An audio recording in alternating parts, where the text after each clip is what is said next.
నమస్తే రమగారు. నమస్తే రమగారు, ఏదైనా సిరీస్ చెప్పుకుందామండి. ఒక ఒక 4, 5, 6 ఎపిసోడ్లు వచ్చేలాగా. 5, 6 రావు, 4 వస్తాయి. ఓ చెప్దాం. ఇది ఈ పుస్తకాల్లో ఎక్కడో దొరికింది నాకు. సీతం రాజు గారు దీని రైటర్. వారి పేరు క్లియర్ గా ఉంది. కొన్ని బాలమిత్ర కథలు చెప్పుకుంటామా మనం, రైటర్ పేరు తెలీదు. బాలమిత్ర కథ అనుకుంటా. బాధగా ఉంటుంది. అంటే చిటి కథలు వేరు, సిరీస్ ఒక 4 భాగాల సిరీస్ అంటే పెద్ద పుస్తకం. అది ప్రింట్ లో వచ్చిందంటే పాపం ఎంత కష్టపడి ప్రింటింగ్ అది చేయించుకుని ఉంటుంటారు. వాళ్ళ పేర్లు చెప్పలేకపోయానని బాధగా ఉంటుంది. నాకు పేరు కనపడదు. దీంట్లో మాత్రం శనగల్లో సీతం రాజు అని ఉంది పేరు. ఇది బాగా పాత పుస్తకమే. మనకు దొరికింది కూడా ప్రింట్ పాతగా ఉంది, కానీ భాష లేటెస్ట్ భాష. ఓ జానపద గాథ. ఒకవేళ ఇది చూసిన వాళ్ళలో ఎవరైనా ఈ సీతం రాజు గారు తెలిస్తే వారికి నా కృతజ్ఞతలు తెలియజేయండి. అవకాశం ఉండి ఒక మెసేజ్ వీడు మాకు తెలిసాను, మా వాళ్ళే అను కనుక మీరు ఏదైనా చెప్తే నేను చాలా సంతోషిస్తాను. వీరమల్లుడి సాహసాలు కథ పేరు. ఈ వీరమల్లుడు అనేవాడు జయంతి నగరంలో ఒక పేద కుటుంబంలో జన్మించిన కుర్రాడు. వాళ్ళ నాన్న పేరు గోపయ్య మల్లుడు అని చెప్తాడు. చిన్నప్పుడే తల్లి పోయిందట. పిల్లవాడు పుట్టినప్పుడు తల్లి గతించింది. ఇలాగా తల్లులు పోయినప్పుడు పూర్వకాలం ఎలా ఉండేదంటే తల్లి చావు పిల్లవాడని, వీడు మంచివాడు కాదని, వీడి వల్లే వీళ్ళ అమ్మ పోయిందని ఇలాంటి భావాలు రేకెత్తుతాయి జనాల్లో. ఇప్పుడు రేకెత్తినా కొంతమంది అంటారు, కొంతమంది అనరు, పట్టించుకోరు. పైకన్న వాళ్ళు కనుక గట్టి వాళ్ళు అనుకో ఆ మాట స్థిరపడిపోతుంది. ఈ పిల్లాడిని ఎవరు పెద్దగా పట్టించుకునే వాళ్ళు కాదు. వీడు నష్టజాతకుడు అన్న ఫీలింగ్ ఉండేది. మల్లుడికి గోపయ్యకి మాత్రం చాలా ప్రీతి ఉండేది పిల్లవాడంటే. ఎంతో ముద్దుగా చూసేవాడు, గారాభంగా చూసుకునేవాడు. అతి గారాభం ఎక్కువ అయ్యేసరికల్లా పిల్లలు లొంగరు. వీటికి మాట వినడు, ఆటకాయితనం, పరమ సాహసం, ఎక్కేయటం, దూకేయటం, విసిరేయటం అవి ఎక్కువ. చుట్టాల్లో పక్కాల్లో ఎవరితోటి స్నేహ సంబంధాలు లేవు. బడికి ఎవరింటికైనా వెళ్తే అల్లరి చేసేసేవాడు, ఏడిపిచ్చేసేయటం, వస్తువులు తీసేసేయటం. అది నదురు బెదురు లేదు, ఇంట్లో అదుపు లేదు. తల్లి ఉంటే ఏదైనా మంచి ముక్కలు చెప్పుకునేదేమో, ఈ చెప్పేవాళ్ళు కూడా లేరు. తండ్రి వాడు ఏం చేసినా ఆయన ఏమనేవాడు కాదు. వాడి కోరిక తీర్చడం, వాడు ఏదైనా కావాలంటే ఎట్లా కొట్లా ఆ కోరిక తీర్చేయాలని ఉండేది. ఇప్పుడు ఉన్నారు కదా అట్లాంటి వాళ్ళు. ఆయనకి పుత్ర ప్రేమతో కళ్ళు మూసుకుపోయినాయి. పిల్లాడు ఏదైనా బడిలో పంపిస్తే వాడు సరిగా చదవపోయినా దండించి వాడిని లైన్లో పెట్టే పందా ఆయన చెయ్యాల. అసలు ఏదో కట్టలు కొట్టుకుని తెచ్చుకునేవాడు, ఏదో చిన్న పని చేసుకుని తెచ్చిన డబ్బంతా కొడుకేదా అనే పోసేవాడు. ఇట్లా పెరిగి పెరిగి వాడికి 12, 14 సంవత్సరాలు వచ్చినాయి. 12 ఏళ్ళు వచ్చాక ఇక వీడు పాఠశాలకి పనికి రాడు అని తేలిపోయింది. స్కూల్లో ఒక్క ముక్క నేర్చుకునేవాడు కాదు. ఎంతసేపు అక్కడికి వెళ్ళా, ఇక్కడికి వెళ్ళా, ఆ గోడెక్క, ఈ గొట్టుకెక్క, ఎవరి తోటలో నా జామకాయలు కంటికి నద్రగా కనబడితే కోసేయ్యా. అల్లరి, ఆటకాయితనం, పనికి సోమరితనం. అల్లరికి మాత్రం మంచి దుందుడుకు. ఈ దుడుకు స్వభావంతో పిల్లవాడు పెద్ద 12 ఏళ్ళు అయ్యాక పాఠశాల నుంచి తీసి పారేస్తారు వాడిని. వీడికి ఏం రాదు, మేము వీడికి పాఠం చెప్పమని. ఇక అట్లా అట్లా అట్లా కొంచెం 16 సంవత్సరాలు వచ్చాయి. అసలు ఇంటికే రావటల్లా. తండ్రికి వీడికి 12వ ఏట ఎప్పుడైతే బళ్ళో నుంచి తీసేశారో అప్పటి నుంచి ఆయనకి దిగులు మొదలైంది. అకాల వృద్ధాప్యం వచ్చేసింది మీదకి. కొడుకు చేతికి అందకుండా పోతున్నాడు అని. ఆ గురుగారి దగ్గర, ఈ గురుగారి దగ్గర బతిమలాడి అడిగినా ఏమీ లాభం లేదు. ఎవరు పెట్టుకునేవాళ్ళు కాదు. మీ వాడు అల్లరి, మా వల్ల కాదు, మిగిలిన వాళ్ళు చదువు పాడైపోతుంది. ఇతని మీద కొంచెం మర్యాద ఉన్నా ఆ గౌరవాన్ని ఆ కుర్రాడు ఉంచుకునేవాడు కాదు. రోజులు ఇట్లా గడిచే 16 ఏళ్ళు వచ్చినాయి. అసలు ఈ మధ్య వాడి ఇంటికే రావటల్లా. ఆయన వాడు ఎక్కడెక్కడో తింటాడు, ఎక్కడెక్కడో తిరుగుతాడు, తోటల్లో దొడ్లలో పడి తిరుగుతాడు. ఏ స్నేహితుడితో ఎవరితోటో కాసేపు పడితే వాళ్ళతో ఒక ముద్ద తినేస్తాడు, ఇంకంతే. ఇంటికి కూడా రాకుండా అయిపోయాడు. డబ్బులు అవసరమైతే వస్తాడేమో, ఏదో తండ్రి దగ్గర ఏమైనా ఉంటే కాస్త తీసుకోవడం, వాటితో పాటు తినేవాడు వాటితోటి. ఆ ఊళ్ళలో పూటకుళ్ళ ఇల్లు ఉండేవి, సత్రాలు ఉండేవి. ఆ టైంకి వస్తే అల్లరివాడో దుండుకువాడో అన్నం పెట్టేసేవాళ్ళు. వాడికి ఇల్లు అవసరం ఏముంది, వచ్చేవాడు కాదు. ఈయనకి ఇక విసుగు పుట్టింది, ఎప్పటికీ పిల్లవాడు రావట్లేదని. ఇక వాడు ఎక్కడున్నాడో చూసి ఒకసారి కంటితో చూద్దామనిపించింది. మెల్లిగా కాళ్ళు ఈడ్చుకుంటూ లేచాడు. ఒక కర్ర పుచ్చుకొని పోటేస్తూ బయటకు వచ్చాడు. వాకిలి తాళం వేసుకున్నాడు. సందు వీధి చివరికి దాకా నడిచేశారు గల కొడుకు ఎదురుపడ్డాడు. ఎదురుపడి ఈయన అన్నాడు, నాయన ఎంత వచ్చావురా, అసలు ఎంత అలమటించిపోతున్నాను, ఎన్ని రోజులైందో కంటితో చూశాను, నాన్నం చూడ్డానికి వచ్చావురా తండ్రి అని పిల్లవాడిని కావలిచ్చుకున్నాడు. అప్పుడు తెలిసింది వాడి ఒళ్ళంతా బురద, పిల్లాడు ఏదో గాభరాగా ఉన్నాడు. నాన్న నాన్న నన్ను ఎక్కడైనా దాచేయాలి నువ్వు, చాలా ప్రమాదం ముంచుకొచ్చేస్తోంది నాన్న, పద పద ఇంటికి వెళ్ళిపోదాం అంటే ఆయనేమో కర్రపోటు వేస్తున్నట్టు వాడు గబగబా ఏం నడుస్తాడు, కంగారు పడి ఏమన్నాడు, ఏం జరిగిందిరా ఏం జరిగిందిరా నాయన ఏం జరిగిందిరా అంటే, నది ఒడ్డున ఆడుకుంటున్నాం, ఆ యువరాజు జగత్సింహుడు కూడా ఆటకొచ్చాడు, అందరం కలిసి ఆడుతున్నాం, అతను ఓడిపోయాడు, ఓడిపోతే బాగా గేలు చేశాను నేను, నీకు ఆట రాదు పాట రాదు అందరిలోకి వస్తావా, ఏముంది ఆ పిల్లల ఆటకాయకి మాటలు, గేలు చేస్తే అతను నన్ను తన్నడ మీదకి వచ్చాడు, అతన్ని నేను తోసేసారి నదిలో పడిపోయాడు, పడిపోగానే అంగరక్షకులు అవతల వెళ్ళి నుంచున్నారు, అవతల నుంచున్నారు, పిల్లాడు ఆడుకుంటాడు, అతను కూడా ఇదే 16-17 ఏళ్ళ వాడు. అంగరక్షకులు పరిగెత్తుకొచ్చి నన్ను పట్టేశారు నాన్న, పట్టుకున్నారు, జగత్సింహుడిని లేవదీశారు, నన్ను పట్టుకున్నారు, పట్టుకుని జైలు వైపుకి తీసుకుపోయారు, చెరసాల్లో పడేయటానికి తీసుకెళ్లారు, ఎలాగోలా తప్పించుకుని వచ్చేసాను, పదనాన్న నన్ను దాచిపెట్టి అన్నాడు. 4 అడుగులు వేసే లోపల రాజభట్లు వచ్చేసారు, గుర్రాలు వేసుకొచ్చేసారు, అక్కడి నుంచి పిల్లాన్ని పట్టుకుపోయారు. ఇతను అడిగాడు, గోపాయి మల్లుడు ఎందుకు వచ్చారు రాజభట్లు ఇటు రావడానికి కారణం ఏంటంటే, మీ వాడు చేసిన పని, ఎట్లా తప్పించుకొస్తావు నీ సంగతి చెప్తామని ఇతనికి చేతులకి సంకెళ్ళు వేసేసారు, ఈ వీరమల్లుడికి వీరమల్లుకి సంకెళ్ళు వేసేసారు. లాగుతుంటే తండ్రి అడ్డం పడిపోయాడు, కాదు బాబు కాస్త ఆలోచించండి చిన్నపిల్లాడు అని చెప్పే లోపల వీళ్ళు ఏం చేశారు, కొరడాలతోటి దెబ్బలు కొట్టేశారు పెద్ద ఆయన్ని. అయ్యో, కొట్టేస్తే పడిపోయాడు, ప్రాణం పోయింది. ఎంత దెబ్బ కావాలి, పైగా ఓపికగా లేడు, కొంతకాలంగా సరిగ్గా తింటల్లా, పిల్లాడి మీద బెంగతో చుష్కించిపోయినాడు, ఎక్కడ తగలకూడని చోట దెబ్బ తగిలిందో పడిపోయాడు. పడిపోయేసరికి నానా అని పిల్లాడు కేకలు పెట్టి దగ్గరికి వెళ్ళిపోతే ఈడ్చేశారు, ఇతన్ని సంఖ్యలు వేసారు. వీడు ఇది చేయడానికి కూడా, గొడవ చేయడానికి కూడా పెద్ద అవకాశం లేకుండా పోయింది. ఈ భటుల్లో ఒకడు మంచి భారీగా ఉన్నవాడు కాలుతోటి ఇతని శరీరాన్ని గోపేదమాలుండి పక్కకు తోసేసాడు. అయ్యో, తోసేసి పిల్లాన్ని ఎత్తి కుర్రవాడిని ఎత్తి గుర్రం మీద పడేశారు, తీసుకెళ్ళిపోయారు, రాజుగారి దగ్గర ప్రవేశపెడితే జగత్ సింహుడు కూడా ఉన్నాడు, నరేంద్ర సింహుడు రాజు, తండ్రి పేరేదో మదన సింహుడు, మదన్ సింహుడు రాజు, జగత్ సింహుడు కుమారుడు, మంత్రి అంతా సభలో ఉన్నారు. తీసుకెళ్లారు సభలోకి, తీసుకెళ్తే ఈ కుర్రాడు అడిగాడు, జగత్ సింహుడు రాజుగారు అబ్బాయి అడిగాడు, నన్ను నీళ్ళలోకి తోయటం తప్ప కాదా ఒప్పుకోమని, నేను ఏ పరిస్థితిలో చేశాను అని చెప్తానంటాడు.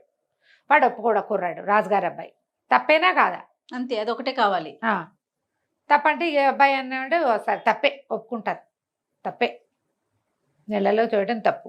2 కుర్రాళ్ళు ఆడుకున్నప్పుడు ఒకళ్ళనొకళ్ళు తోసుకుంటారు, అది రాజుగారి అబ్బాయి అయితే ఏంటి, ఇంకో అబ్బాయి ఏంటి, నీతో ఆట ఏం కుదురుతుంది మాకు, నువ్వు రాజుగారి అబ్బాయిని నేను అంటే ముట్టనట్టుగా ఎట్లా ఉంటారు, ఆటల్లో అలా ఉండదు కదా, స్పోర్ట్స్ మ్యాన్ స్పిరిట్ అంటారు, స్పోర్ట్స్ మ్యాన్కి ఒక స్పిరిట్ ఉండాలి, అది లేదు అక్కడ.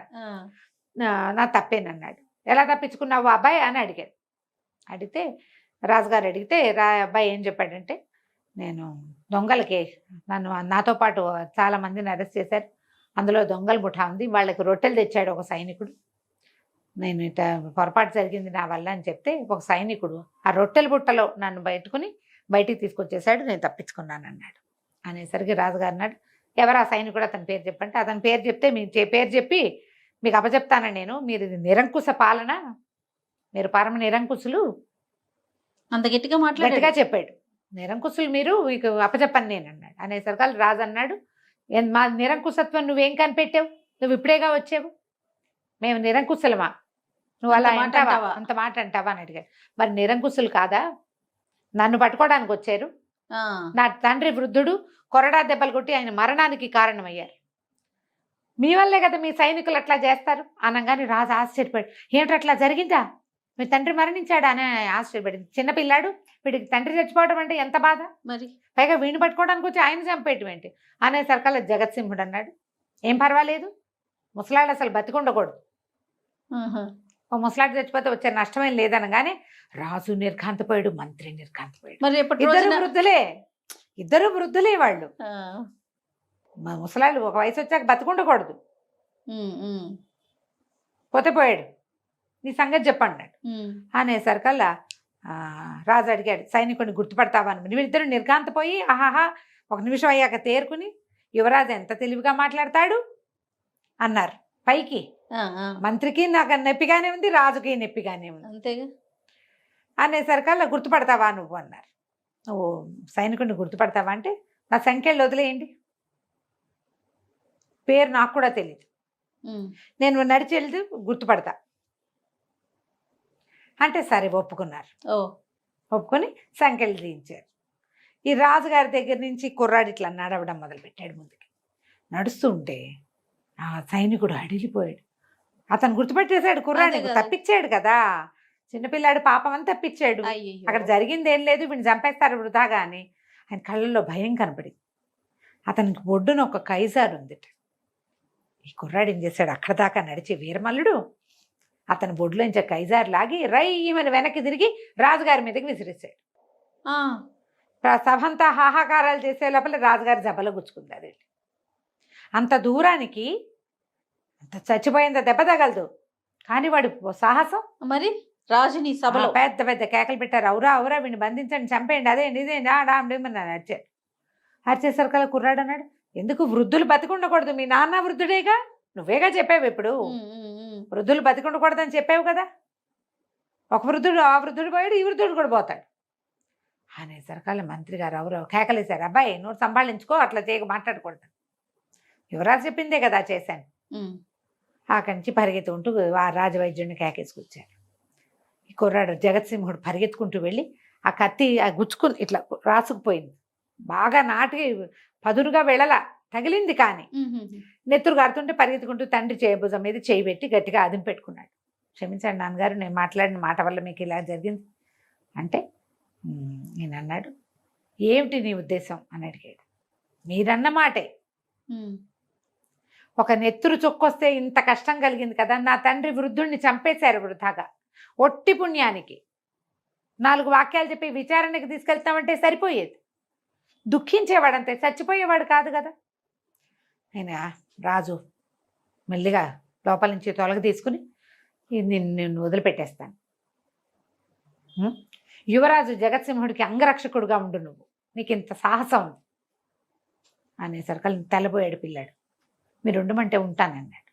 జగత్సింహుడు ఒప్పుకోలే, వీడికి విద్యాగంధం లేదు, చదువు లేదు, సంధ్య లేదు, పైగా నాతోటి ఇంత ఒట్లాటకు దిగిన వాడు, వాడి నాన్న చావుకి నేనే కారణం అని నమ్ముతున్నవాడు నాకు అంగరక్షకుడుగా ఉంటే ఎట్లా నమ్ముతాం దాన్ని, వద్దన్నాడు. నాకు కుదరదన్నాడు. కుదరదంటే రాజు అన్నాడు, నీ కుదరకపోతే ఈ కుర్రాన్ని నేను పంపించేస్తా, నువ్వు ఉంచుకోవద్దు, అబ్బాయి చదువుకో, నీకు గుర్రం ఓ కత్తి 1000 వరహాలు ఇప్పిస్తాను. ఇంతలో రాజవైద్యులు వచ్చారు రాజుగారికి కట్టుకట్టడానికి. ఈ కాస్త దానికి వైద్యుడు ఎందుకు, రాసుకుపోయింది అంతేనన్నాడు, కానీ కట్టుకట్టారు. మంత్రికి యువరాజుకి సుతరాము ఇష్టం లేదు కుర్రాన్ని పంపటం. వాడిని ఇక్కడే ఉంచి చిన్న శిక్ష అయినా వేయాలని మంత్రి గారికి, కాదు వాడిని జైల్లోనే పడేయాలని కొడుక్కి ఉన్నది. కానీ ఇక రాజు మాట కాదని లేకపోయారు. పైగా సభలో రాజుగారు లేచి వచ్చి కుర్రాడి భుజాలు తట్టాడు, పరమ సాహసివి నువ్వు, దీనికి సరైన రుజుమార్గం ఉండాలి, ఎక్కడైనా చదువుకో, నీకు విద్యాగంధం ఉండాలి, మాట్లాడగలవు, ధైర్యం ఉంది నీకు, సభాపిరికివి కాదు, చదువుకుంటే ఇవన్నీ ఈ లక్షణాలన్నీ నీకు మంచి వాసికెక్కుతాయి నాయనా, మంచి గుణగణాలు పెరుగుతాయి నీకు, చదువుకో అని చెప్పి రాజుగారు ఆజ్ఞ చొప్పున ఓ గుర్రం ఓ కత్తి 1000 వరహాలు ఇచ్చాడు. వీరమల్లుడికి ఓ గుర్రం ఓ కత్తి ఓ 1000 నాణేలు ఇచ్చాడు, వరహాలు ఇచ్చి పంపించాడు. ఇవి పుచ్చుకున్న బయలుదేరాడు. వెళ్తూ ఉంటే ఒక దొంగల గుంపు ఆ పక్క నుంచి వెళ్తున్నారు. వీడిని అటకాయించారు. అటకాయించి ఏమున్నాయో అవి తీసి అక్కడ పెట్టమంటే వీడేం చెప్పంటే నా దగ్గర ఏమున్నాయి, ఇగో ఇలా ఇలా జరిగింది, రాజుగారు 1000 వరహాలు ఇచ్చారు, గుర్రం కత్తి చెప్పేశాడు, 1000 వరహాలు తీసుకోండి, నేనేం చేయలేను వాటితో, కావాలంటే తీసుకోండి, గుర్రం కత్తి మాత్రం వదిలిపెట్టండి అని చెప్పాడు. వాళ్ళు కూడా చిన్న పిల్లాడు, వాటి దగ్గర ఏముంటుంది, ఉన్నది ఇచ్చేస్తానన్నాడు. ఇంకేముంది, బట్టలు మట్టి కట్టుకుపోయి మొహం మాసిపోయి కళ్ళ నీళ్ళ చారికలు మొహం నిండా ఏడ్చి మొత్తుకుంటున్నాడు నాన్న చచ్చిపోయాడని. సరే 1000 వరహాలు తీసుకున్నారు. మరి ఆపిన వాడి దగ్గర తీసుకోవాల్సిందే, దొంగల పద్ధతి అది. వదిలేశారు. ఆ గుర్రం ఎక్కి, వాడికి ఏం పెద్ద స్వారీ రాదు, పాడు రాదు, ఒక మాదిరిగా వచ్చు. కాకపోతే వాడు ఏంటంటే క్విక్గా నేర్చుకునే పిల్లాడు, చదువు మీద శ్రద్ధ పెట్టక రాలా వాడికి. పిల్లలు బైకులు నేర్చేసుకోరు ఫ్రెండ్స్ దగ్గర, వాళ్ళ ఇళ్లలో బైకులు ఉండక్కర్ల, గుర్రపు సవారి ఇలాగా, అలాగే వీడికి కూడా వచ్చు కొంత. గుర్రం తోలుకుంటూ మెల్లిగా వచ్చి తండ్రి తనకు ఎక్కడ కనపడ్డాడో, ఎక్కడ తండ్రి మరణించాడో అక్కడ వెతుక్కున్నాడు. వాళ్ళు సైనికులు పక్కకు తోశారు కదా, ఒక పొద పక్కకి పడి ఉన్నాడు తండ్రి. బోరుమని ఏడిచాడు నాన్నని చూసి. పిల్లాడు ఏడుస్తూ ఉంటే కొంచెం చీకటి పడుతోంది, ఇంకా రాత్రి అవల, సాయంకాలం అయింది. అక్కడక్కడ చెదురుమదురుగా మనుషులు కనపడతారు కానీ వీడి ప్రవర్తన ఎవ్వరికీ నచ్చదు. పిల్లాడు అల్లరి పిల్లాడు, తండ్రి పట్ల విలువ లేదు, గౌరవం లేదు, మర్యాద లేదు. 16 ఏళ్ల పిల్లాడికి ఉండాల్సిన హ్యూమన్ రిలేషన్ ఏది వాడికి లేదు. ఎవ్వరు వాడి దగ్గరికి రాలేదు. ప్రథమోటి అంటుకుంటే అంటుకుపోతారు, అంతే కదా. అంతేగా. అయితే ఏడుస్తూ కూర్చున్నాడు, ఏం చేయాలో తెలియదు. సరే నాన్నని శ్మశానాన్ని తీసుకెళ్దాం అనుకున్నాడు. లేవ తీసి గుర్రం మీద వేయలేకపోయాడు. 16 ఏళ్ల పిల్లాడే కదా, వాడికి బలశాలైన వాడు చిన్నపిల్ల, ఎత్తలేకపోయాడే. ఎత్తాడు, గుర్రం మీదకి ఎక్కించలేకపోయాడు. అయ్యో, ఏం చెయ్యాలో తెలియదు. ఈ లోపల దండుగా ఏదో శబ్దం వినపడితే వీడిని ఎవరైతే దొంగలు వీడి దగ్గర 1000 నాణ్యాలు తీసేసుకున్నారో వాళ్ళు ఆ పక్కకి వేగంగా వెళ్తున్నారు. వీడు ఏం చేశాడు, ఆ నాన్న శవాన్ని దింపేసి పరిగెత్తుకుంటూ వెళ్ళి వాళ్ళకి చేతులు అడ్డం పెట్టి కేకలు పెట్టాడు. కుర్రాడు ఎందుకు ఆపుతున్నాడు అని ఆగారు. అయితే వీడు వాళ్ళ ఏడుస్తూ, మా నాన్న ఇలాగో ఇలా జరిగింది, తీసుకెళ్ళలేకపోతున్నాను, నాకు సహాయం చేయండి అంటే, వాడు 1000 నాణ్యాలని తృణప్రాయంగా ఏడవకుండా, గొడవ చేయకుండా, ఏమీ అనకుండా వదిలేసిన పిల్లాడి సాహసానికి మెచ్చుకుని వాళ్ళు, సరే పద మేము వస్తామని కొంతమంది దిగి, నువ్వు నీ గుర్రం ఎక్కరా కుర్రాడా అని వెనకాల తండ్రి బాడీని వేసి, పద నీతో పాటు మేము కూడా వస్తామని శ్మశానానికి తీసుకుపోయి, వీడి దగ్గర లాక్కున్న డబ్బులు ఉన్నాయిగా, ఆ డబ్బులు పెట్టి కొంత డబ్బు ఖర్చు పెట్టి శ్మశానంలో ఇది శవదహనం చేయించేశారు. లాస్ట్ రిచువల్ అయిపోయింది. ఇంటికి వచ్చాడు, వాళ్ళు వెళ్ళిపోయారు, వీడి ఇంటికి వచ్చాడు, స్నానం చేశాడు, బకెట్లో కూర్చున్నాడు. ఇల్లు చాలా చిన్న సుమారైన ఇల్లు, ఏమీ లేవు, ఏదో కుండ చట్టి ఉన్నాయి, డబ్బులు లేవు, ఏం చేయాలో తెలియలే. సరే మర్నాటి నుంచి ఇంట్లో ఉన్న ఏవో కాసిన బియ్యం కూర ఏదో వండుకు తిన్నాడు. ఊళ్ళో 5-6 పండితుల దగ్గరికి వెళ్ళాడు చదువుకుందామని. రాజుగారు చెప్పారు కదా ఆయనకు చదువు కావాలి అని. అప్పటికి వాడికి చాలా బ్యాడ్ నేము, బ్యాడ్ ప్రాపకాండా ఉంది వాడి మీద. బ్యాడ్ నేము మరి తగినట్టుగానే చేశాడు కదా. పైగా రాకుమారుడి మీద హత్య ప్రయత్నం చేశాడని, రాజుగారి మీద కత్తి విసిరాడని, అవన్నీ బయటకు వచ్చేస్తాయి, స్ప్రెడ్ అయిపోతాయి కదా. దాంతో ఇంకా ఎవరు పనికి తీసుకోవాలి, విద్య తీసుకోవాలి. కుర్రాడు అనుకున్నాడు, సరే ఇక్కడ ఉండద్దు, మనం వెళ్ళిపోదాం, వేరే ఊరు వెళ్దామని ఇల్లు వదిలేసి ఆ గుర్రము కత్తి పుచ్చుకుని మయూరి నగరానికి వెళ్ళాలని బయలుదేరాడు. మయూరి నగరం ఇక్కడికి దూరం. అక్కడ ప్రజలు, పాఠశాలలు వెసులుబాటుగా ఉంటాయని, ప్రజలు మంచివాళ్ళని, రాజులు కూడా మంచివాళ్ళని, తర్వాత బాగా భోజనశాలలు అవి బాగా విరివిగా ఉన్నాయని చెప్పుకుంటారు ఇక్కడ. ఆ ఊళ్ళో బాగుంటుంది ఫుడ్ చెప్తారుగా. ఇతను బయలుదేరాడు. మయూరు నగరానికి కొంత దూరంలో ఉండగానే ఒక అడవి ఉంది. ఆ అడవిలో ఈ గుర్రానికి దాహం వేస్తుంది, వాడికి దాహం వేస్తుంది, ఆకలిస్తుంది. ఏవో దొరికినవి తిన్నారు ముందంతా, తర్వాత ఇంకేం దొరకల. గుర్రము వగరుస్తోంది, వేడికి వగర్పుగానే ఉంది, ఆకలి మాడిపోతోంది. సరే ఇంకా దాని మీద ఎక్కి దాన్ని పరిగెత్తించుని కొద్దీ ఆయాసమే కదా, దిగి మెల్లిగా గుర్రపు కళ్ళాలు చేత్తో పుచ్చుకుని నడవటం మొదలుపెడితే ఓ పక్కకి నడవగా ఒక పురాతన దేవళం బయట ఒక ముస్సలి మా అమ్మ కూర్చుని కనపడ్డారు. ఆశ్చర్యపోయాడు. ఇంత నట్టడవిలో నీళ్లు లేవు, తినడానికి ఆహారం, పండు కాయ కసరు కూడా దొరకకుండా ఉన్న చోట ముసలమ్మ కూర్చునుంటే, అంటే కుటుంబం ఉంటేనే, ముసలిమామలు చంటి పిల్లలు ఒంటరిగా ఎట్లా ఉంటారు, వాళ్ళకి ఎవరో ఉండాలి. దగ్గరికి వెళ్ళాడు. ఎవరబ్బాయి నువ్వు అంది. నేను ఎవరైతే నీకెందుకు, నువ్వెవరో చెప్పు, ఈ అడవిలో ఎందుకున్నావు నువ్వు అంటే ముసలిది నవ్వింది, బోసి పళ్ళతోటి, బోసి నవ్వు.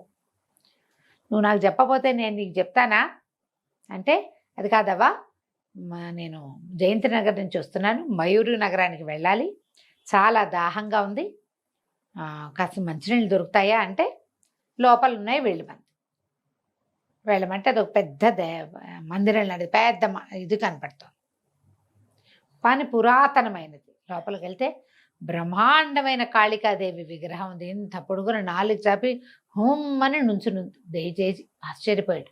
అక్కడ పూజ చేస్తున్నట్టుగా కనపడుతున్నాయి. పళ్ళు, కొబ్బరికాయలు, పువ్వులు, పసుపు, గంధం, లోపల సాంబ్రాణి వాసన. ఓ పక్కగా దేవళంలో ఓ పక్కగా కుండ ఉంది, తాగమంది నీళ్లు. ఏం చేసాడు వీడికి? ఆకలిస్తుంది కదా, ఆ పళ్ళు చూసేసరికి ఆకలి విజృంభించింది. ఈ మహాకాళికి అనేక అనేక నమస్కారాలు చేసి కూర్చుని శుభ్రంగా కొబ్బరి పేజు కొట్టుకుని కొబ్బరికాయ చిప్పల్లోంచి ముక్కలు తీసుకు తినేశాడు. అని కొబ్బరి ముక్కలు తిన్నాడు, 4 అరటిపళ్ళు తిన్నాడు, మంచినీళ్ళు తాగాడు. తాగాక తను తిన్న అరటిపళ్ళ పెచ్చులు, మిగిలిన కొబ్బరి అంతా అక్కడ ఉన్న ఓ పళ్ళెల్లో వేసుకుని ఆ కుండ చేత్తో పుచ్చుకొచ్చాడు బయటికి. ఆ ముసలమ్మ కేసు చూడలే ఇంకా. సాహసి వాడు, చేయదలుచుకుంది చేసి అసలు పారేస్తాడు అంతే. ఆ తీసుకెళ్ళి ఆ పెచ్చుల గుర్రం ముందు పెట్టాడు. గుర్రం టగా తినేసింది. తినంగానే కుండ దాని ముందు పెట్టాడు మంచినీళ్ళకి. గుర్రం మూతి అందులోకి వెళ్ళల. వీడేం చేశాడు? వరలో ఉన్న కత్తి తీసి దాన్ని మూతి చెక్కేశాడు. ఈ కుండది చెక్క కుండ ఇంత ఓపెన్ అవుతుందా? అమ్మయ్య, మంచినీళ్ళు తాగింది గుర్రం, ప్రశాంతంగా ఉంది. ఈ ముసలమ్మంది, ఏరా కుర్రాడా, కుండగాస్త పగలగొట్టేశావు, రేపటిలా నాకు మంచినీళ్ళు అన్నది. రేపటి సంగతి తర్వాత, ముందు మా ప్రాణం నిలవాలి కదా అని వచ్చి కూర్చున్నాడు. నా ఆకలి దాహం తీరినాయి, అలసట తీరిపోయింది, చల్లగా ఉంది ఇక్కడ. ఇప్పుడు చెప్పు, నీ సంగతి ఏంటి, నువ్వెవరు అంటే, నేను ఈ మయూర్ నగరం రాజుగారి కూతుర్ని. నేను యుక్త వయసులో ఉండగానే ఒక రాక్షసుడు, ఒక మాంత్రికుడు నన్ను ఎత్తుకుపోయాడు. వివాహం చేసుకోమని చాలా బలవంత పెట్టాడు. బలవంత పెడితే నేను ఒప్పుకోలే, ఏం చెప్పినా సరే. అందుకని నన్ను ముసల్దానిగా మార్చేశాడు. ఓహో, ముసల్దానిగా మార్చేస్తే ఇక అప్పటి నుంచి ఈ దేవళం దగ్గర పడి ఉంటున్నాను. ఒక మునీశ్వరుడు చెప్పాడు, ఒక బాలుడు నీకు సహాయం చేస్తాడు. ఆ బాలుడు గనక ఎవరైనా నీకు సహాయం చేస్తే నీకు ఈ ముసలి రూపం పోతుందన్నాడు. ఏ బాలుడు? బాలుడు పేరు చెప్పాడా, బాలుడు గురించి చెప్పాడా అని అడిగాడు. చెప్పలా, ఒక బాలుడు అన్నాడు అంతే అని చెప్పేశారు కల్లా, నేను చేస్తా అవ్వా నీకు సహాయం, నీకేం కావాలంటే అది చేస్తా అంటే పక్కపక్క నవ్వింది. చిన్నపిల్లాడివి, నువ్వేం చేస్తావని. నీకు బాలుడు సహాయం చేయాలని మునీశ్వరుడు చెప్పాడు కదా, నేనే అనుకో, నాకేం ముందు వెనక లేదు, ఏదైనా చేస్తా నేను. నీకే మంచినీళ్ళు ఇచ్చావు, లోపల శుభ్రంగా అన్ని తిన్నా, 2 పూటల వరకు ఇబ్బంది లేదు, ఇక్కడ ఉంటా, నీకు చెప్పు నీకేం సహాయం చేయాలి అంటే. వికాసిని అని ఒక మణి ఉంది. ఆ మణి ఎక్కడుంటుంది? ఈ దేవ ఆలయంలో ఒక పెద్ద రాతి బండ ఉంది, దాన్ని కదపాలి. దాని వెనకాల మెట్లు ఉంటాయి, ఆ మెట్ల నుంచి కిందకి దిగాలి. కింద ఒక భైరవి ఉంది. ఇక్కడ ఎవరిది? మహాకాళి ఉంది. కింద భైరవి విగ్రహం ఉంది. ఆ భైరవి పాదాల దగ్గర వికాసి మణి ఉంది, వికాసిని. ఆ మణి తెచ్చి నా నుదుటికి తగిలిస్తే నా ముసలి రూపు పోయి పడుచు రూపు వస్తుంది. బాగుందిగా. కుర్రాడు అన్నాడు. అంతేగా అన్నాడు మల్లుడు. ఇంతే కదా, నేను చేస్తా, నేను ఏదైనా చేయగలను, కనీసం ప్రయత్నం చేస్తాను చూడు. నేను మయూర్ నగరం వెళ్తున్నాను, నువ్వు రాజుగారి అమ్మాయివి కదా, నీ రూపం మార్చి నేను తీసుకెళ్ళి అక్కడ దింపుతాను అంటే, సరే పద, నాకు చూపించదు ఎక్కడుందో చూపించన్నాడు. ముసలమ్మ, అవ్వ, కుర్రవాడు బయలుదేరారు. ఈ పెద్దగా ఉన్న మహాకాళి విగ్రహం వెనకాల గోడకి పెద్ద బండ పెట్టుంది. కుర్రాడు మళ్ళీ మహాకాళి దగ్గర ఆగి ఆవిడకి అనేక నమస్కారాలు చేసి బోల్సేపు దండం పెట్టుకుని శ్రద్ధగా వచ్చాడు వెనక్కి. ఆ బండ తోయటానికి ట్రై చేస్తున్నాడు. చేస్తుంటే ఎప్పటికీ కదలటల్లా. నా ఒకడి వల్ల కాదేమో అనిపించింది.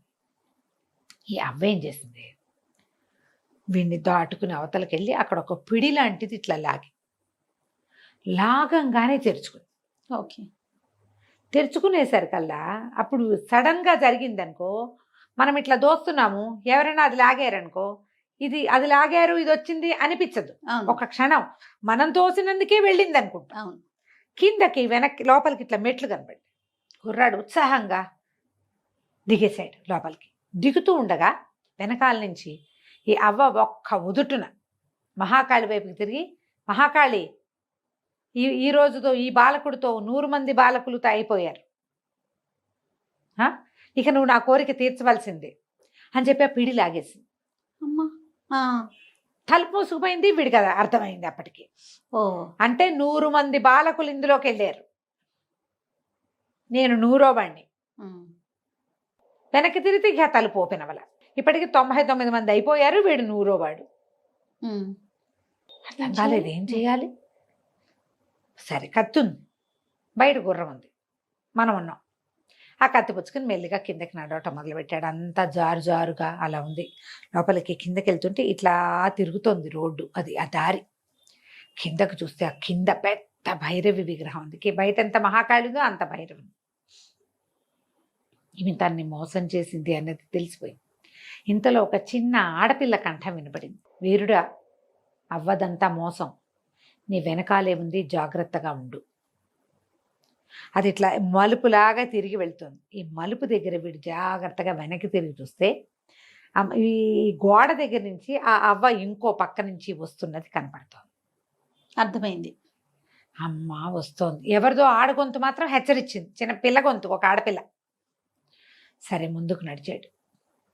అవ్వ ఏం చెప్పింది, పాదాల దగ్గర వికాసిని మణి ఉంది, తీసుకురావాలి. అక్కడ దాకా వెళ్ళాడు. భైరవి బ్రహ్మాండంగా ఉంది విగ్రహం, ధగ ధగ ధగలాడిపోతోంది. కిందంతా దీపాలు దివ్యలు బోల్డన్ ఉన్నాయి. మామూలుగా వచ్చిన వాళ్ళకి ఏం తెలుస్తుంది, కిందకి వెళ్ళిపోయి అక్కడ ఏమీ లేదు వెళ్ళి ఇది చేయటం. 2-3 భీకరాకారాలు మీదకి వచ్చినాయి. వీడేం చేశాడు, జై మహాకాళి అని కత్తిపెట్టి కొట్టేశాడు. వాడు భయపడలా. మామూలుగా భయపడి మొహానికి చేతులు అడ్డం పెట్టుకుంటే దొరికేస్తారు. అవును, వాళ్ళే తీసుకెళ్ళి వీడిని ఆ భైరవ విగ్రహం దగ్గర పడేసేవాడు. వీడికి భయం లేదు, తెంపర్తనం. కత్తి పెట్టి ఏడాపెడా కొట్టేశాడు. పైగా వాడటం వచ్చిన వాడి వాడకం వేరు, వాడకం రాని వాడి పిచ్చవాడకం ఇంకో రకంగా ఉంటుంది. ఎడాపెడా దూసేసాడు, పద్ధతి ప్రకారం కాదు, ఎక్కడ తగిలిందో కూడా చూసుకోకుండా కొట్టేశాడు అనమాట. ఆ 2 భీకరాకారాలు కీచు కీచుమని శబ్దాలు చేస్తూ పారిపోయింది. పిరికితనమే వాళ్ళ ఆయుధం, అవతల వాడి భయమే వాళ్ళ బలం, అంతే. ఈ అవ్వ ఆశ్చర్యమే, ఊరిని పిట్టలా ఉన్నాడు చిన్నపిల్లాడు, వీడు బాగానే కొట్టాడే అనుకుంది. వీడు వెళ్ళి భైరవికి ఎదురుగుండా నుంచున్నాడు. పాదాల దగ్గర ఏం కనిపించట్లా, వెతకాలి అనమాట. సరే చూస్తున్నాడు వెనక నుంచి అవ్వ ఎంత దూరం వచ్చింది అని. తను ఇటు ఉంగితే ఆ మొక్క గంతులో ఇటు వచ్చేయగలదు, కనపడుతోంది. సరే పక్కకే చూసుకుంటూ ఆ జేజి ముందు భైరవి ఎదురుగుండా వెళ్ళి ఇట్లా మోకాళ్ళ మీద ఊని వంగాడు. ఓకే, వెతకడానికైనా నమస్కారం చేయటానికైనా వంగాలుగా పాదం మోకాళ్ళ మీదకి వెళ్ళాలి, దగ్గర కూర్చుని వెతకాలి కదా. వంగేసరికల్లా ఆ పక్కన ఒక గొడ్డలు ఉంది. ఈ అవ్వ రూపంలో ఉన్న ఆ రాక్షసుడు, ఒక రాక్షసుడు అనమాట వాడు. ఒకటే ఒక్క దూకులో వచ్చి ఆ గొడ్డలు తీసి ఈ కుర్రాన్ని నరికిపోయింది. వీడు చూసుకుంటున్నాడు, చూసుకోకుండా ముందుకే చూస్తే తెలియదు. అవునవును, ఎప్పుడు దూకుతుందా అని చూస్తున్నాడు. గొడ్డల మీద కూడా వాడి దృష్టి పడింది. వాడేం చేశాడు, పక్కకు దొర్లేశాడు. ఓకే, ఆ వేటు పడే టైంకి ఇది అవతలకి వెళ్ళిపోయి ఈ వేటు ఈ గొడ్డలి నేలలో దిగిపోయింది. పుర్ర రైమని లేచి నుంచున్నాడు. వాడు చెట్లెక్కి గోళ్ళెక్కి గొట్టికలెక్కి అలవాటు ఉన్నవాడు, మామూలు పిల్లాడు కాదు కదా, తుంటది వాడు. అమితలాఘవంగా ఉంది వాడు ఒళ్ళు. పక్కకు దొల్లేశాడు, నేలలో గొడ్డలు ఇరుక్కుపోయింది. ఈ అవ్వ ఈ గొడ్డలు పైకి పెనుగులాడుతుంటే కుర్రాడు ఏం చేశాడు, ఆహా మీకేనా ముసల్దానివి, నీకేంటి తెలివితేటలు ఉంటే కుర్రాడిని నాకెంత ఉండాలని ఈ రాక్షసుల్ని కొట్టాడు. కత్తి తీసి ఫేట్మని ఒక దెబ్బ కొట్టేశాడు. ఒకటే దెబ్బ కొట్టేసరికల్లా పక్కకు పడిపోయింది అవ్వ. పడిపోగానే వీడు ఏం చేశాడు, ఆ నేలలో ఉన్న గొడ్డల్ని ఆ ముసలి రూపంలో ఉన్నవాడు లాగలేకపోయాడు, కానీ వీడు ఒక్క దెబ్బతో లాగేసి ఆ అవ్వ తల కాస్త నరికేశాడు.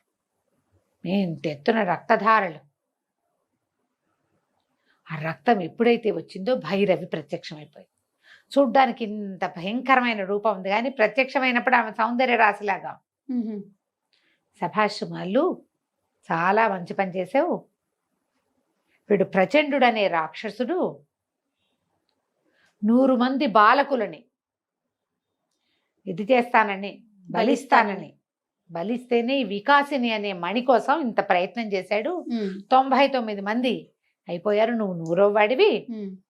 వాడికి దక్కవలసిన వికాసిని మణిని నీకు దక్కిస్తున్నాను, ఇదిగో అని మణి చేతిలో పెట్టింది. ఈ మణిని తదేకంగా చూసి నీ మనసులో నువ్వు ఏది కోరుకుంటే అది అవుతుంది. ఇల్లు వాకిళ్ళు డబ్బు దశకం మనుషులు దీంతో రాంది లేదు. దాంతో పాటుగా మొండెము తల ఉంటే వాళ్ళని ప్రాణాలు కూడా రక్షిస్తుంది. ఓహో, బాగుందిగా, బతికిస్తుంది ఈ మణి అని ఆ మణి చేతిలో పెట్టింది. చేతిలో పెడితే వీడు సంతోషించాడు, చాలా సంతోషపడ్డాడు. అక్కడి నుంచి ఏం చేశాడు, అమ్మాయిని తీసుకున్నాడు. ఆ భైరవి దగ్గర అంతా మళ్ళీ అప్పుడంతా నెత్తురుగా అయింది కదా, ఆవిడ మళ్ళీ మాయమైపోయింది.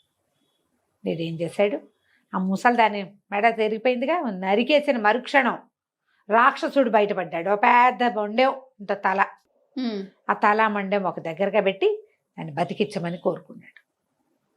రాక్షసుడు లేచి కూర్చున్నాడు. లేచి కూర్చుంటే, ఈ మణి కోసం ఇంత ప్రయత్నం చేసావు, అమ్మ ప్రత్యక్షమై నాకు ఇచ్చింది, నీ దారి నువ్వు పో, దీని జోలికి రావద్దు, నిన్ను బతికిస్తున్నాను నేనని చెప్పి బతికించి వదిలేశాడు. అప్పుడు ఇతనికి గుర్తొచ్చింది, ఏదో స్త్రీ స్వరం వినపడింది. ఎవరు అని వెతకడం మొదలుపెట్టాడు. ఎవరు, ఇందాక నాతో మాట్లాడింది, అవసంగతి చూసుకోమని చెప్పింది ఎవరంటే, ఆ గుహకి ఒక పక్క భాగం నుంచి చిన్న పిల్ల, ఒక 12 ఏళ్ల పిల్ల 13 ఏళ్ళు ఉంటే బయటకు వచ్చింది. ఎవరు నువ్వు అన్నాడు. నేను పేరు మర్చిపోయాను, ఏదో పేరు కథ అంతా గుర్తుంది, పేరు మర్చిపోయాను. చూస్తావా, అయిపోయింది, ఇదే లాస్ట్. చెప్పాడు ఇప్పుడే, ఫినిష్ చేయాలిగా. ఎక్కడున్నామో అక్కడ గుహలో ఒక పక్క భాగం నుంచి, అది చిన్న దీనిలాగా ఉంది, లోపలికి ముడతలాగా ఉందన్నమాట. అందులోంచి ఒక చిన్నది, ఒక 12-13 ఏళ్ళ అమ్మాయి బయటకు వచ్చింది. ఈ అమ్మాయి ఎవరు, ఇక్కడ ఎందుకుంది, వీరమల్లు సాహసాలు. ఇతను కిందున్న త్రిపుర భైరవి మందిరంలో అవ్వని చంపేశాడు. వాడు ఒక రాక్షసుడు అయ్యాడు, రాక్షసుడిని బతికిచ్చాడు కూడా. ఆ అమ్మాయిని అడిగాడు, ఎవరు ఏమిటి, ఒక పిల్ల కనిపించింది, ఒక 12-13 సంవత్సరాల వయసు ఉంటే, ఎవరు నువ్వు, ఇక్కడికి ఎట్లా వచ్చావు అని అడిగితే, ఆ అమ్మాయి ఏం చెప్పిందంటే, ఈ అడవికి అవతలున్న ఒక పల్లెటూరు మాది, నేను మా అన్నయ్య పుట్టాక మా అమ్మ చనిపోయింది, మా నాన్న 2వ పెళ్లి చేసుకున్నాడు, ఆవిడ చాలా బాధలు పెట్టేది, మా అన్నయ్య నేను ఇంకా ఈ అడవి అవతల మా అమ్మమ్మ గారి ఇల్లుంది, వెళ్దామని బయలుదేరాము. అడవి మధ్యలో మాకు ఈ ముసలి మా అమ్మ కనపడింది.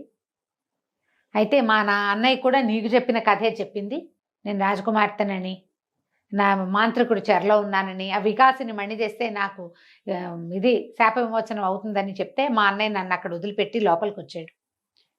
నేను వాళ్ళ వెనకాలే వెళ్ళాను. అడవిలో ఒకదాన్యం, బయట ఒకదాన్యం ఉండలేక, ఈ అవ్వ ఎప్పుడైతే ఆ తలుపేసేసిద్దో నాకు అప్పుడే తెలిసిపోయింది మా అన్నయ్యని చంపేయబోతోంది అని.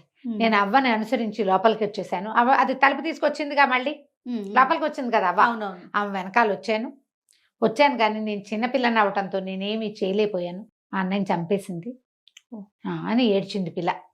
చాలా కాలమైంది, నేను ఇక్కడే ఉండిపోయాను, బయటకు వచ్చే మార్గం తెలియలేదు, ఏం లేదు, లోపలే ఆహారం దొరుకుతుంది, లోపల చాలా పెద్ద ప్లేస్ అది, నేను ఇక్కడే ఉన్నాను అప్పటి నుంచి ఏడుస్తూ ఏం చేయలేక అని చెప్పింది. చెప్పేసరికల్లా ఈ అబ్బాయి అన్నాడు, అయ్యో మీ అన్నయ్య శరీరం ఉండుంటుంది కదా, తల మొండెం గుర్తుపడతావా, నేను అతన్ని బతికిస్తానంట. పిల్ల ఏడ్చింది, ఎంతకాలమో అయిపోయింది, ఈ పాడి ఎప్పుడో నశించిపోయింది శరీరం అని చాలా దుఃఖపడింది. సరే, ఇతను ఏం చేశాడు, మళ్ళీ ఆ వికాసిని మణిని పట్టుకుని ఆ త్రిపుర భైరవి దగ్గరికి వెళ్ళి అమ్మవారిని ప్రార్థించాడు. ప్రార్థిస్తే అమ్మ మళ్ళీ ప్రత్యక్షమైంది. ఏం కావాలి నాయన, అమ్మ నాకు పండితుడిని కావాలి, నేను పాండిత్యం కావాలి, పాండిత్యం లేక చదువు లేక నేను పారిపోయి నా ప్రాంతం నుంచి బయటకు వచ్చేసాను. ఒక పండితుడి దగ్గర చదువుకునేందుకు కూడా వీడికి ఏం అవకాశం లేదు, ఎవరి దగ్గర వీడిని చేర్చుకోవాలి, వీడు అల్లరి చిల్లరి వాడని. వీడు బుద్ధిమంతుడే, వాడికి అదొక రకమైన టెంపర్తనం ఉంది, దాన్ని సరి చేయలేకపోయాడు తండ్రి. ఆటిజం కిట్టారమ్మ గారు, ఇక ఏమనుకోవాలో మరి. వాడు ఒక హైపర్ యాక్టివ్, హైపర్ యాక్టివ్, వాడికి తెలివి ఉంది, వాడు చురుగ్గా నేర్చుకుంటాడు. కానీ ఏంటంటే దాన్ని సరైన దారిలో పెట్టాల. జయ ఇట్లా కనపడరా, మనకి చాలా మంది కనిపిస్తున్నారండి, వాడికి ఊళ్ళంత తెలివి ఉంటుంది, వాడికి దారి సరైంది దొరక్క ఇలా అడదిడ్డంగా ఉంటారు, తెలివితేటలు ఉంటాయి, వాడికి కుదురులేదు ప్రధానంగా. అంతే, తండ్రి ఆ దారిలో పెట్టడానికి ప్రయత్నం చేయలే. ఒకడే కొడుకు, ఏకపుత్రుడు అవటము, భార్య లేకపోవటము, అతనికి ఆ రకమైన ధోరణి లేకపోవటము, వాడి గారాబంతో చెయ్యలే.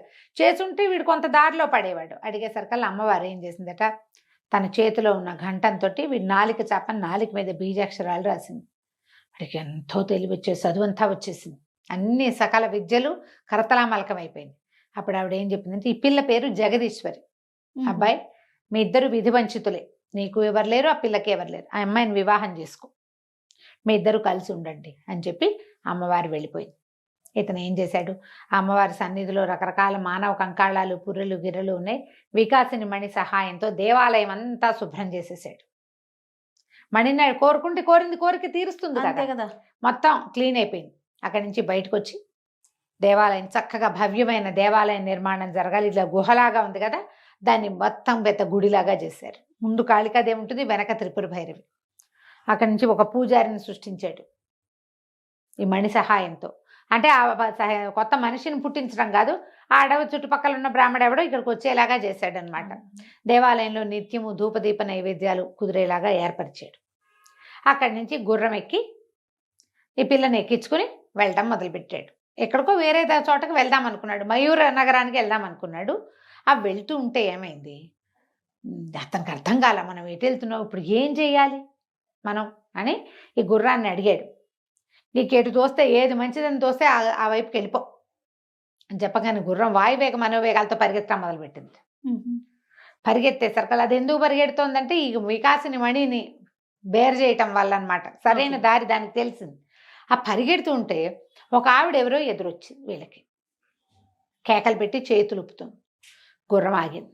ఆగేసరికల్లా కుర్రాడు అడిగాడు, మనవాడు వీరమల్లుడు, అమ్మా ఎవరు మీరు, ఏమిటంటే మా భర్త ప్రాణాపాయ స్థితిలో ఉన్నాడు నాయన, వైద్య సహాయం కావాలి, చుట్టుపక్కల ఎవరు లేరు, కొంచెం దూరంలో ఉన్నారు, ఏదన్నా సహాయం చేయి బాబు, భర్త మరణించేలాగా ఉన్నంటే ఆవిడ ఒక బ్రాహ్మణ స్త్రీ. సరే వీడన్నాడు, అమ్మా నేను తన దగ్గర ఉన్న వికాసిని మణి సహాయంతో బతికించగలను అనుకుని మా గుర్రం ఎక్కండి, మీ ఇంటి దారి చెప్పండి, నేనే బతికించగలుగుతాను, నేనే ప్రయత్నం చేస్తా వైద్య సహాయానికి అని గుర్రం ఎక్కించుకున్నాడు. ముగ్గురు కలిసి, ఆ పిల్ల, ఆ జగదీశ్వరి, వీరమల్లుడు, ఆ ఎదురొచ్చిన బ్రాహ్మణ ప్రౌఢ స్త్రీ, ముగ్గురు కలిసి గుర్రం ఎక్కి వెళ్ళారు. ఆయన ప్రాణాపాయ స్థితిలో ఉన్నాడు. సరే ఈ వికాసిని మణిని అతని గుండెల మీద పెట్టి ఈయనకు ఆరోగ్యం చేకూరాలి, ప్రాణాపాయ స్థితి నుంచి తప్పించుకోవాలని దండం పెట్టుకునేసరికి ఆయన మామూలుగా అయిపోయాడు. స్పృహ వచ్చేసింది. లేచి కూర్చున్నాడు. ఎవరినైనా మహానుభావుడు ధన్వంతరివి, నన్ను నువ్వు బతికిచ్చావంటే, కాదండి నేను ఒక మామూలు కుర్రవాడిని, నాకు అమ్మవారి అవకాశం ఇచ్చింది అని చెప్పాడు. చెప్పి ఎందుకు మీకు ఇంత అనారోగ్యం చేసింది, మీ ఊళ్ళో వైద్యులు లేరా, ఇది లేరా అని అడిగేసరికల్లా ఆయన భార్య అంది, అయ్యా వైద్యానికి ఏముంది, దిగులతోటే నా భర్తకు అనారోగ్యం పట్టుకుంది, అవమాన భారం సహించలేక ఇట్లా అయ్యాడు అన్నది. అనేసరికల్లా ఈ కుర్రాడు మళ్ళీ అడిగాడు, ఆయన ఎందుకు అవమానపడ్డారు, బ్రాహ్మణుల్ని అవమానించకూడదే, బ్రాహ్మణ్ని అవమానించకూడదు, ఆ కాలం అది, మీకు దగ్గరలో దేవాలయాలు ఉన్నాయి, పక్కనే రాజుగారు మయూర నగరం దగ్గరలో ఉంది, మీకు పూజ జరగకపోయినా పర్వాలేదు కానీ అవమానం జరగకూడదు అంటే, ఎవరో అవమానించడం కాదయ్యా, సొంత శిష్యుడే ఈయన్ని అవమానించాడు, ఆ శిష్యుడు చేసిన అవమానాన్ని సహించలేకే ఆహారం తీసుకోక నిద్ర లేక ఇలా జబ్బుపాలు పడ్డాడని చెప్పింది ఆవిడ. ఏమిటి ఏంటని బాగా అడిగాడు. అడిగేసరికల్లా ఈయన ఏం చెప్పాడంటే, ఈయన ఒక గురువు,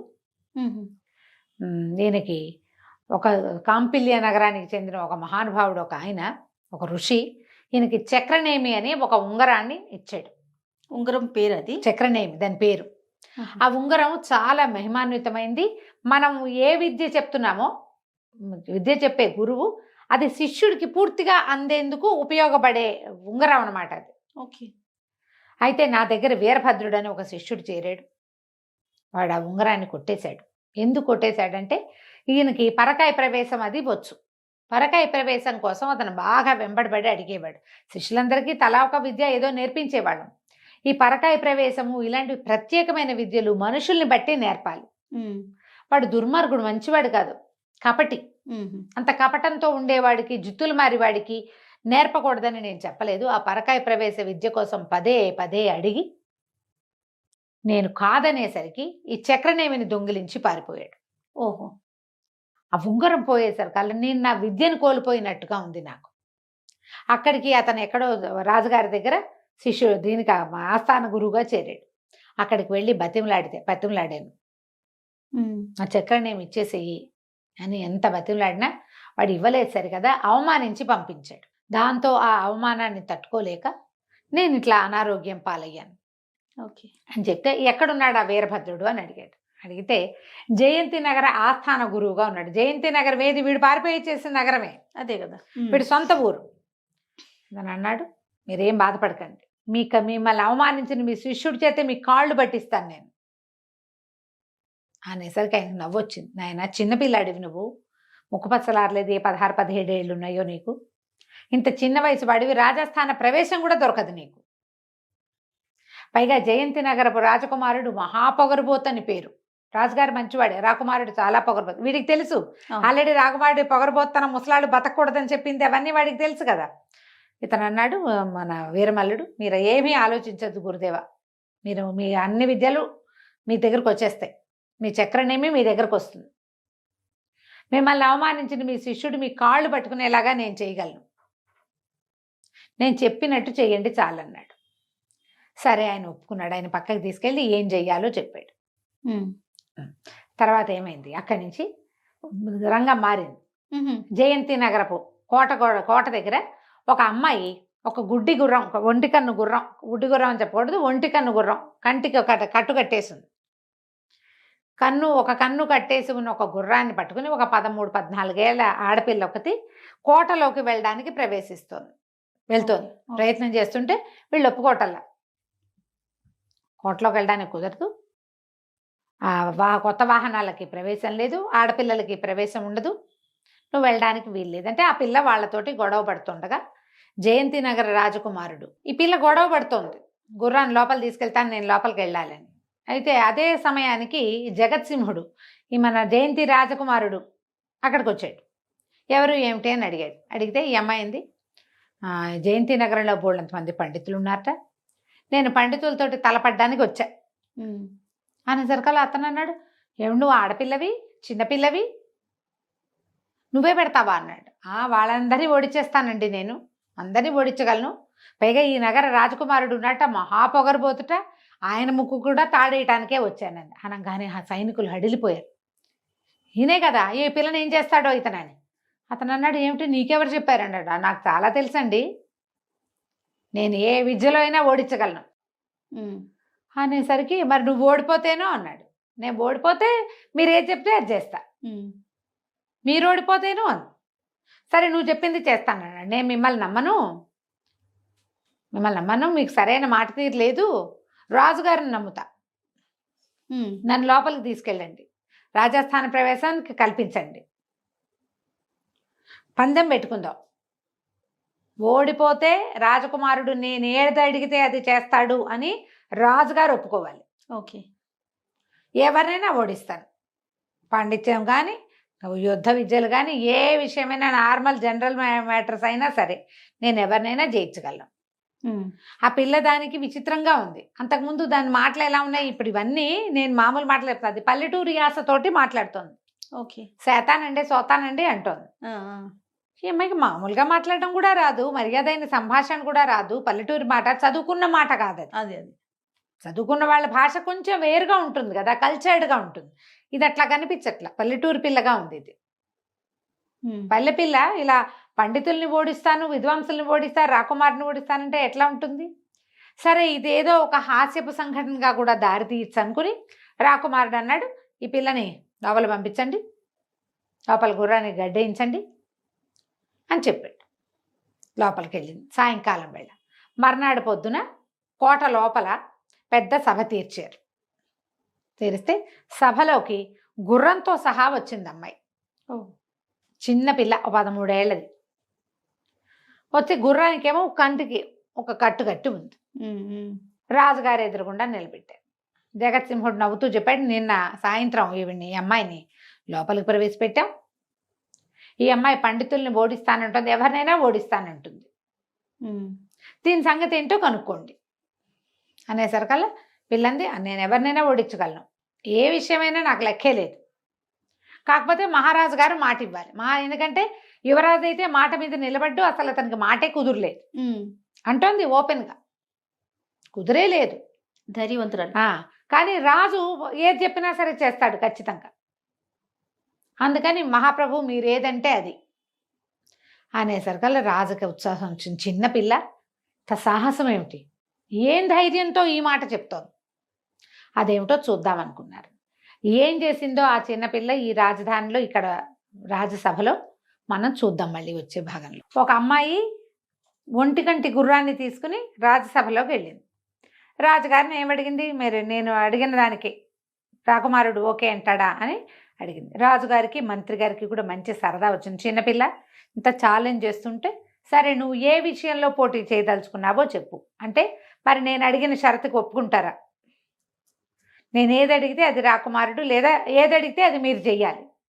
ఒప్పుకున్నారు. ఒప్పుకున్నాక ఏ విషయంలో నువ్వు పోటీ పడతామన్నారు. నేను పాండిత్యం విషయంలో కూడా పోటీ పడతా, జనరల్ విషయాల్లో కూడా పోటీ పడతా, యుద్ధ విద్యల విషయంలో కూడా పోటీ పడతా, మీరు ఏది పెడితే అది అనేసరికల్లా సరే మా ఆస్థాన గురువుగారు ఉన్నారు, పండితుడు ఉన్నాడు వీరభద్రుడు.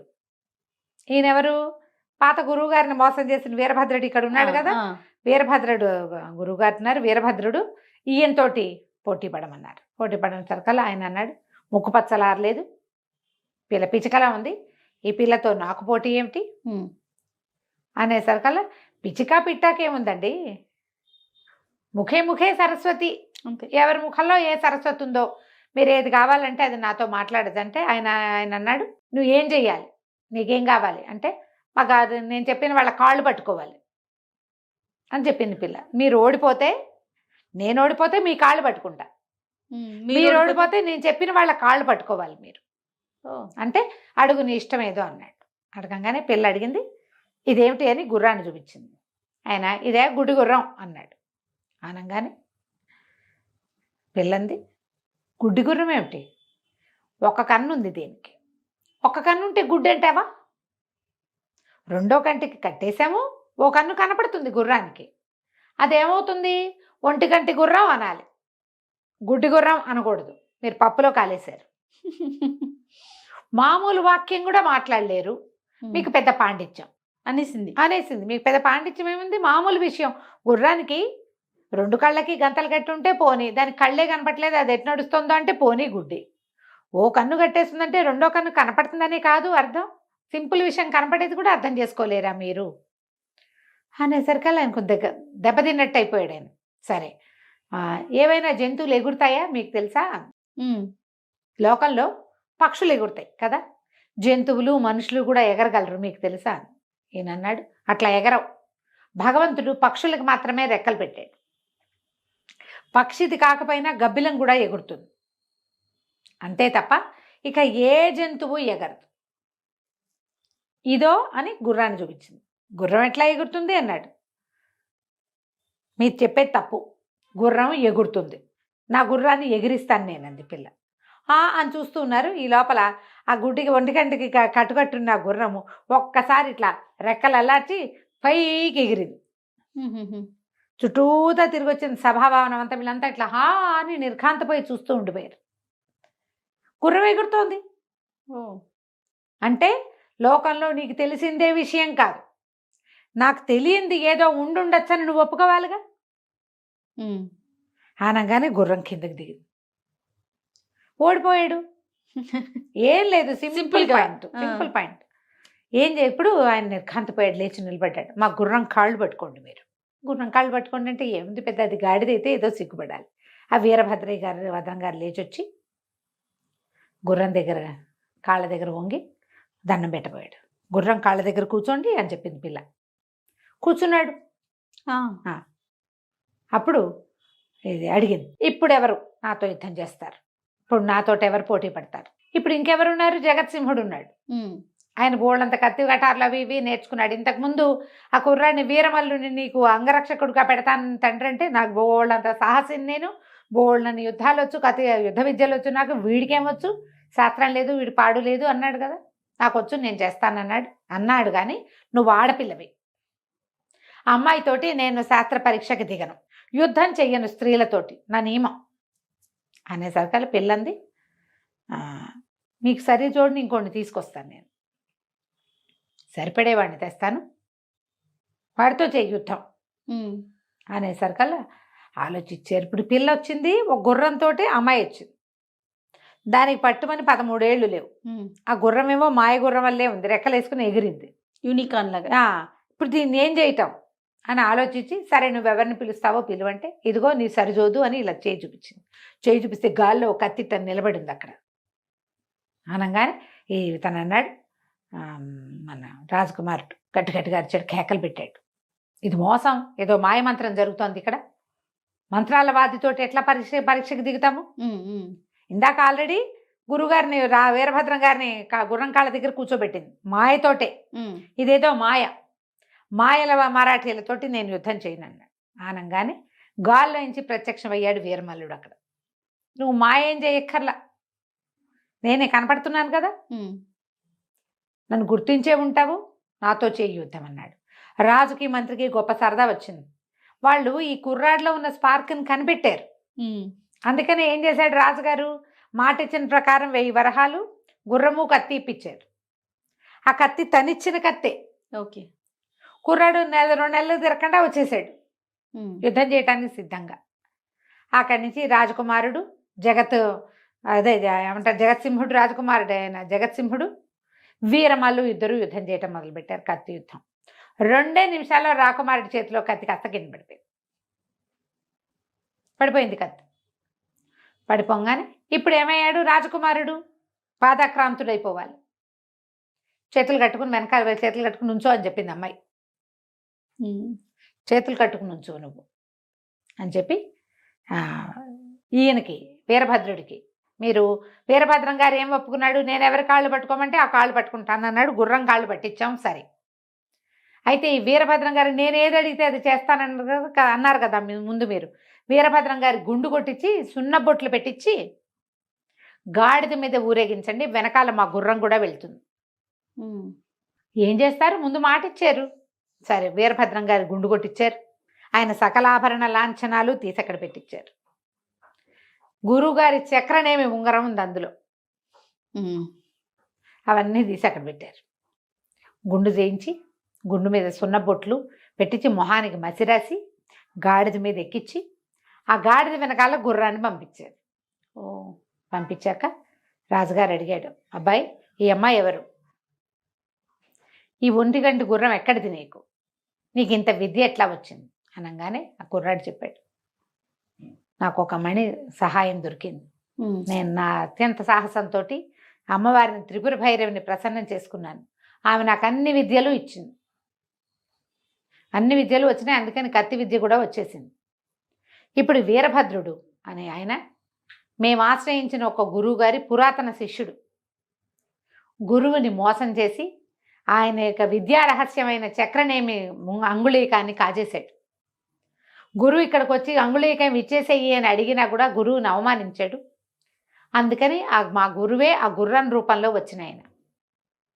అది మీరిచ్చిన గుర్రం కాదు. ఆయన పక్కదోవ పట్టించడానికే దానికి ఒక కన్ను కట్టేశాం. పక్కదోవ పడతారు ఎవరైనా, అంతేగా. చివరికి వీరభద్రం గారు తన గురువుతో పాటే పక్కనే వెళ్తూ గాడిద మీద ఎక్కి ఊరేగాడు. ఆయన తన అవమానానికి తగిన శాస్తి చేశాం. నేను ఈ విద్యలన్నీ నేర్చుకున్నాను అని చెప్తే రాజుకు మంచి సంతోషం వచ్చింది. ఎందుకంటే ఈ కుర్రాడిలో స్పార్క్ కనిపెట్టాం, కానీ వీడి దగ్గర ఒక టెంపర్తనం ఉంది. ఈ రాజకుమార్తె ఈ పిల్ల ఏమంది, జగదీశ్వరి, 13 ఏళ్ల వయసు ఉన్న పిల్ల, ఈ పిల్ల జగదీశ్వరి ఏమంది, రాజకుమారుడు ఓడిపోయాడు కాబట్టి ఈ రాజ్యం మా వాడికి ఇవ్వాలి, ఓకే, గెలిచిన వాడికి ఇవ్వాలి కదా అనగానే రాజు లేచి నిలబడ్డాడు. కానీ వీడు ఒప్పుకోలే. వీరమల్లి, వద్దు వద్దు, నాకు రాజ్యం అక్కర్లేదు. నన్ను ఆ రోజు అవమానించారు. ఆటల్లో ఒక పిల్లవాడు 2వ వాడిని తోసేస్తే వాడికి ఇంత కఠినమైన శిక్ష విధించక్కర్లా. వాడి తండ్రి మాకి మరణానికి కారణం కావక్కర్లా. వాడి తండ్రి మరణాన్ని అపహాస్యం చేయక్కర్లా. వృద్ధులు బతికుండకూడదనేటువంటి ఒక వాక్యాన్ని అనక్కర్లేదు. అవన్నీ అన్నందుకు నేను సభలో రాకుమారుని ఓడించదలుచుకున్నా. అంతేగాని నేను రాజకుమారుడి కంటే ఎక్కువని కాదు. అతను తన పద్ధతి మార్చుకుంటే నేను అంగరక్షకుడుగా ఉండటానికి సిద్ధంగా ఉన్నాను. నా దగ్గరున్న విద్యలతో ఈ రాజ్యాన్ని రక్షిస్తాను. నేను విద్యకి వినయం కావాలి. వీడికి ఒరిజినల్గా వినయశీలి కాదు అతను. కానీ ఎప్పుడైతే గురువు గారి దగ్గరికి వెళ్ళాడో, ఆ గురువు అనారోగ్యంతో ఉన్న గురువు దగ్గర మాట్లాడిన మాటలతోటి అతను తెలుసుకున్నాడు, నాకు ఏదైనా విద్య వస్తే వచ్చని రెచ్చిపోకూడదు. అది శాస్తి జరుగుతుంది ఏదో ఒక రోజు. అది విద్య కలిగిన వాడు ఎంతలో ఉండాలో అంతలో ఉండి తీరాలి. నా అంతవాడు లేడంటే నిన్ను మించిన వాడు తాడింది అనేవాడు ఉంటే ఇంకొకడు వస్తాడు, వాడు తలకాయ తన్నేవాడు. అందుకని నేను వినయాన్ని అవలంబిస్తాను. రాజకుమారుడు తన తప్పు ఒప్పుకుంటే చాలు, ఇంకేం అక్కర్లేదు నాకు అన్నాడు. అనగానే ఆ జగత్సింహుడు కబుక్కను ముందుకొచ్చి వీరమల్లు చేతులు పుచ్చుకున్నాడు. బాల్య చాపల్యం నీకెంతుందో నాకు కూడా అంతే ఉంది. చాపల్యంతో, తర్వాత నా తండ్రి రాజు నేను రాకుమారిని అన్న అహంకారంతో నేను నీ పట్ల సరిగ్గా ప్రవర్తించలేదు, నా ప్రవర్తన మార్చుకుంటాను, ఈ పాఠం చాలు నాకు, నువ్వు మన రాజ్యంలోనే ఉండు, నాకు అంగరక్షకుడుగానే ఉండు, ఎప్పటికీ నువ్వు నాతోటే ఉండు అని బాగా ప్రేమగా అడిగాడు. అడగంగానే ఒప్పుకున్నారు. సభకులందరూ చప్పట్లు కొట్టారు. రాజకుమారుడు అంతవాడు దిగి ఇంకొద్ది రోజుల్లో రాజు కాబోయేవాడు, తనంతట తను నన్ను క్షమించు అని సభలో చెప్పినందుకు అందరూ సంతోషించి ఎంత వినయశీలయ్యాడు కదా. ఒక మంచి వాసన వచ్చే వస్తువుని సాధారణ వస్తువు పక్కన పెడితే ఆ వస్తువు కూడా వాసన పట్టుకుంటుంది. వినయము, మంచితనము, స్నేహము, ప్రేమ పక్క వాళ్ళని మారుస్తాయి. అలాంటి వాళ్ళని మనతో ఉంచుకోవాలి ఎప్పుడు కూడా. రాజు ఎంతో సంతోషించి ఈ పిల్ల పేరు కనుక్కుని, జగదీశ్వరి పేరు, మీకు ఇద్దరికి ఏమిటి, ఎక్కడి నుంచి తీసుకొచ్చావు ఏంటి అన్నీ అడిగి ఈ మొత్తం ఈ అమ్మాయిని అమ్మవారు వివాహం చేసుకోమందని తెలిసి వీళ్ళిద్దరికీ వివాహం చేసి ఆ స్థానంలోనే అట్టు పెట్టుకున్నాడు. దీంతో వీరమల్లుడి సాహసం కథ పూర్తయింది. కథ కంచికి మనం ఇంటికి. చాలా చాలా బాగుంది రమ్మగారు. నమస్తే. నమస్తే జయ. సుమన్ టీవీలో మీ పర్సనల్ అండ్ బిజినెస్ ప్రమోషన్స్ కోసం కింది నెంబర్కి కాంటాక్ట్ చేయండి.